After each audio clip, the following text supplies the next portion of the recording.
You remember, right? Just a few years ago, Batumi was one of the hottest real estate markets on the planet, a true boomtown on the Black Sea.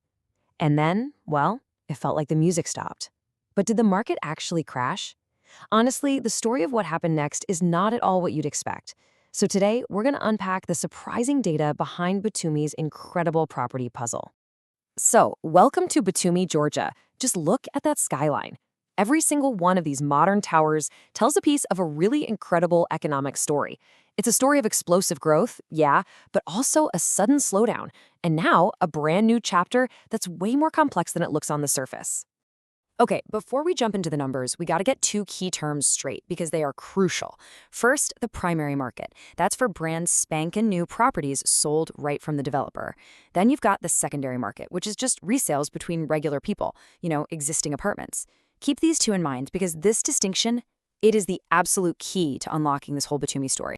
All right, here's our game plan. First, we'll look at the boom and then why they hit the brakes. Then we're going to explore how the market literally split in two. After that, we'll map out the city's real hotspots. We'll meet the new Batumi buyer, and finally, we'll check the investor's scorecard. Let's get into it. First up, the boom and the break. See, to really get where the market is today, we have to look back at the incredible peak it came from and the pretty big slowdown that came right after. So let's rewind to 2022. The market was absolutely white hot. A staggering 17,040 apartments were sold. This was the peak, the absolute top. In 2023, the momentum was still there, for sure, with almost 16,000 sales.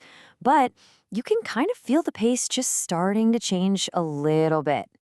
And yep, by 2024, the trend was clear as sales dipped again. The boom years were officially over. So the big question is, why? So what put the brakes on? Well, it wasn't just one thing. It was kind of a perfect storm. You had some political uncertainty in the air, that first big wave of migrants started to pull back, and honestly, there just weren't enough new apartments ready to go. On top of all that, prices and interest rates were climbing, which made getting a deal done a lot tougher for everybody. Okay, now we get to the really fascinating part of this whole story. In 2025, the market didn't just shrink or grow, it fractured. It became a tale of two very, very different markets, basically heading in opposite directions. And here is that fracture, right here in plain sight. On one side, you have the primary market, the new construction stuff. It's slowly recovering, but it's got this weight of oversupply holding it down. But then you look at the secondary market, the resales, and it's on fire. It didn't just recover, it exploded. Sales are now even higher than they were at the peak of the boom. Wild, right?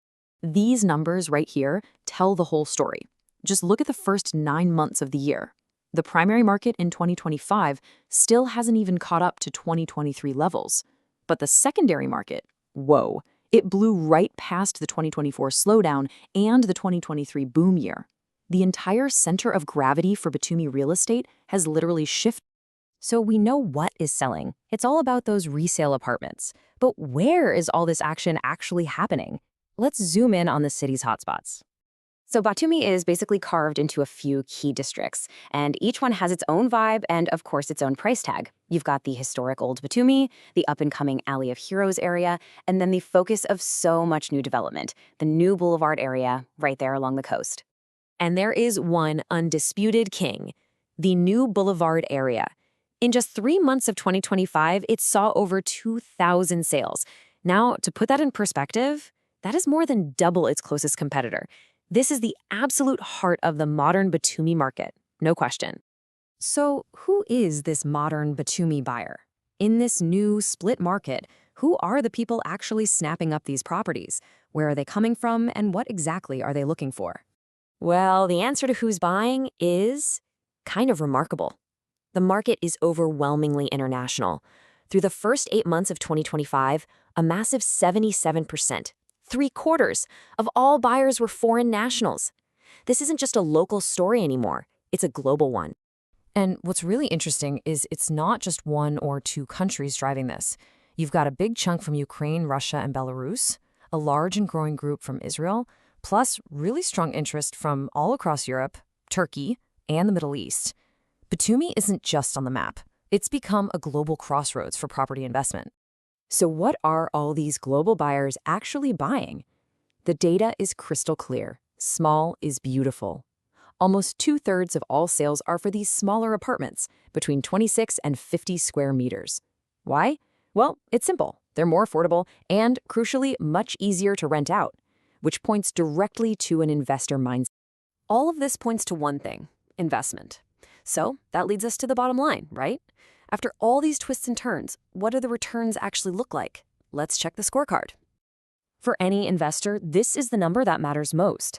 As of September 2025, the average rental yield in Batumi is a really powerful 9%. For context, that is well above other hotspots like Dubai and more than double what you might see in European resort cities like Varna. That's a huge difference. So what's the final takeaway here? The wild, anything goes boom, that's over.